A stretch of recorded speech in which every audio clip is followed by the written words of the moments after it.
Well, hello, everyone, and welcome to another segment of Let's Talk. I'm your host, Denise Rolark Barnes, publisher of the Washington Informer, where we bring you stories that matter and voices that need to be heard.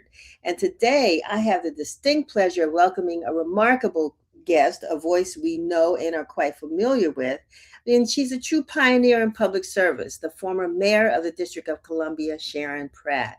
And Mayor Pratt is the founding director of the University of the District of Columbia's Institute of Policy, Politics and History. And if you have been missing some of the programming, we are certainly excited to talk to her today to have this conversation actually, to explore the work that she's been doing and the work of the Institute. But before we do that, I just want to give you a sneak preview of the kind of work Mayor Pratt has been focusing on with this introduction to the program. There is no place more intrinsic, more essential than who we are in the United States of America than Washington, D.C. You cannot tell the story of one without telling the story of the other. We are the product of a new idea when they came up with the notion of a we the people government. Fierce and powerful. How are you, Mayor Pratt? How are you doing? Great to be with you, Denise. Wonderful to be with you. Tell me about the Institute. I mean, after hearing those introductory remarks, it sort of opens a book to make one want to find out so much more about this Institute and the work that you've been doing. So give us some background about IPPH. Well, IPPH was formally launched in 2019 at the University of District of Columbia. It's a standalone nonprofit, but housed at the University of District of Columbia, our state university. And it came about with the blessings of Mayor Bowser, and at that time, the president of UDC, Ron Mason, but we continue to enjoy the support of Maurice Eddington, the new president. And the whole purpose of which is to rediscover the history of Washington, D.C., celebrate that history of Washington, D.C. It's a rare day when you see scholarship, stories about the city. You'll have books about the monuments, but not about the history of the city itself, how we came about, the culture of the city, the chronology of the city. And so it reminds me of, I guess, the bird, the Sankofa bird. I mean, we kind of look backwards, understand all of what the city is about, like you said, the history and the culture, in order to shape the direction that we should be going in. And how do you think the Institute impacts public policy in the District of Columbia? Well, the main thing I hope we do is to do an effective job of informing people of just how important we are. We are the most important city in our American democracy. And we're not just the most important city in American democracy because we have the White House and so forth here. We're the most important city because, one, it's the first initiative that they pursued after ratification of the Constitution. But more importantly, the one president who was elected unanimously, George Washington, was determined to find somebody who'd help design this Capitol where the focal point would not be the president's mansion.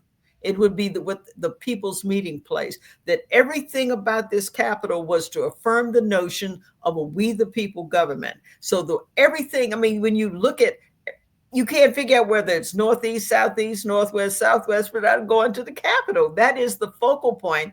And then this grand mall, the big yard for the gathering of the people. And so we have always been the clearest, most vibrant expression of American democracy. And how does that impact, I guess, the way people think about the District of Columbia? Because we want, Washingtonians, and you are one, want folks to think about the city as a city of people and neighborhoods and a community. But also we have the other Washington, which, you talk about as well. How do you marry those two histories together? Well, at the end of the day, you're right. We're a federal city. We're also an international city because we have all the embassies here. Plus, we are a local city. I think the most important aspect of it is, again, how we were designed and how we are the affirmation of, again, this notion of having government where the people have the last word. Now that we've had some challenges to that, as we know. I mean, the whole notion of American democracy, to some would say, is up for grabs right now. To the extent that whenever someone has hopes and aspirations of expanding this notion of citizenship as against contracting the notion of citizenship, where do they go? They come here. Where was the first major civil rights march? It was the Women's March of 1913 down Pennsylvania Avenue. Whether it's around Vietnam, whether it's around civil rights, whatever it is, we are the center stage for the American drama. And therefore, we are also a focal point for an international dynamics.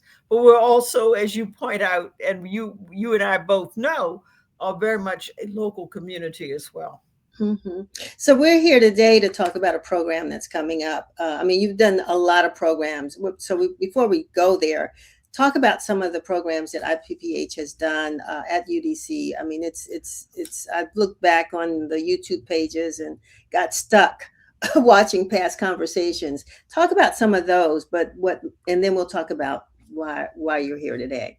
Well, we began by really trying to hit some of the touchstone issues that were impacting the country. And so we had people like Ayanna Pressley come and talk about, that was a historic year for women getting elected. We also talked about the economic divide in America. And so we had people like Mayor Karen Bass and Senator Kirsten Gillibrand come. And then we talked about the march. We had you come, and our Congresswoman Eleanor Holmes Norton, about, again, this is the place where if you want to march, this is the place you really come. It's not New York. It's not any other place. Not to say you can't do it there, but we are the place. And now, since then, we've really put a lot of emphasis on going back and rediscovering that history. So we put an emphasis on the three individuals who were determined to bring the capital to the South. And that was George Washington, James Madison, Thomas Jefferson. We had the three M's. We had their homes, Montpelier, Mount Vernon, Monticello. They were the ones determined that the capital should not go back to Pennsylvania. It was for many reasons. Washington thought we'd become the gateway to the West, but it was also around the issue of abolition. Mm-hmm. Pennsylvania by then was very much leaning towards abolition. And in fact, if you had someone enslaved there, if they stayed longer than 6 months, they were eligible, to be manumitted. And so actually he rotated his enslaved people out of there back to Mount Vernon before the expiration of 6 months. But that was a big factor. And so they brought it to the Chesapeake region, which at that time had the greatest concentration of enslaved people in the whole country because of tobacco. And so America's always been a place of contradictions. We have this wonderful aspirational quality reflected by, again, this capital of we the people. And then at the same time, and we are the embodiment of that contradiction. We were chosen entirely, had so much to do with the issue of slavery. And all of this seems to be so timely as the nation takes a moment to celebrate its 250th birthday. And IPPH is doing a program as well in a couple of weeks honoring former Speaker Nancy Pelosi. Tell us about the program, why the 250th anniversary of the United States should be so important to us here in the district. I mean, I think you've already laid that out, but why Nancy Pelosi is being. Yeah. Well, first, we decided to have, especially since we are such an important part of American democracy, to have an IPPH America 250 Leadership Award, in part to remind people of how important we are to this entire narrative about democracy. So last year was our inaugural year for presenting the award, and we presented it to Secretary Lonnie Bunch. Why do we do it? And someone say, well, he's a national figure. Yes, he is a national figure, but he's a national figure who had a profound impact upon this entire region, especially this city, But with the Smithsonian, with the African American Museum, that brought in there was such an influx of visitors. That's why they said, instead, he pulled off in the impossible, and they turned around and said, my gosh, we're going to make you the 14th secretary of all of the Smithsonian. This year, we're presenting it to Speaker Emeritus Nancy Pelosi, who is also an outsized national figure. But she's been a tremendous friend to Washington, D.C. She has always fought for our political equality, always fought around the issue of statehood. And indeed, all of the states are represented in Statuary Hall. I mean, she played a role. They wouldn't let us do it because we're not a state, but she made certain Frederick Douglass. That, statute is up there in the Capitol as a tribute to Washington, D.C.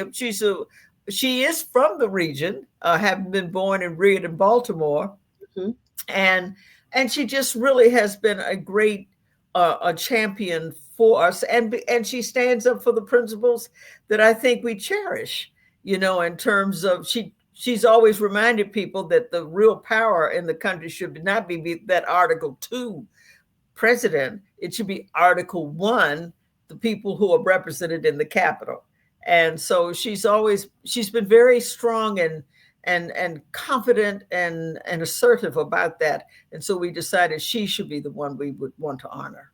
And it seems significant, Mayor Pratt, that you're doing this at a time when, we've celebrated women leaders, right? But we're going through a period now where they're not celebrated, they're demeaned and what have you. And as a trailblazer yourself, I understand why you would have selected, IPPH would have selected Nancy Pelosi because of the strength that she has shown over the years. But what do you think about women leadership as we're in the midst of Women's History Month, and sort of the impact that they're having, but the struggles I think that they're facing right now? Well, I think it's a good question, and I wish I really had a good answer to it, because we've had two very competent women who stood for the office of president, and they did not pull it off. We're, I think, the only major industrial power that has not ever had a woman to occupy that office. Indeed, the person who's amassed more power than anyone is Nancy Pelosi, the first woman and the only woman to be the Speaker of the House. We've no Chief Justice of the Supreme Court and no President of the United States. We got close with Kamala Harris as Vice President. It's a really sort of it's perplexing why we in the nations in this nation with these such a expansive notion of people having power have this contradiction. But then again, all of those notions are being challenged as we come upon the America 250. I mean, it's up for grabs as to whether democracy is going to really survive. When after they came up with this idea, this woman asked Benjamin Franklin when he was leaving the Constitutional Convention, she said, "What the heck does all this we the people mean?" And she said, "Is it a republic? Is representative democracy?" He said, "Yeah, if you can keep it. If you can keep it." And I think we're going through, obviously we're at an inflection point. Right. We're clearly there. And I think we're going to have to work out some basic principles about, women have also been an expression of that contradiction. It's Black women who have been the ones who've been most assertive, Black women who have been the ones who've been out there on these issues of democracy. We've been such an extraordinary, faithful voter in the process, and not all women have been there. And some women, and so it's sort of like where the country was founded. When the country started, you had people next door who were up there really rooting for King George III because they had access. What did they care about this we the people? They had access to the king. So what if they didn't have a vote? They were okay with that. That's where we are now. We've got our fellow Americans who say, where 45% of some registered Republicans say they're okay with an autocracy. They're okay with it. You see in the even the 2025 project, and I'm not just picking that, and the 2025 project does not represent what used to be mainstream Republicans. Right. They're okay with an autocracy. They're okay with a lot of policies where women have less power, not more power in the 21st century, less power in the 21st century.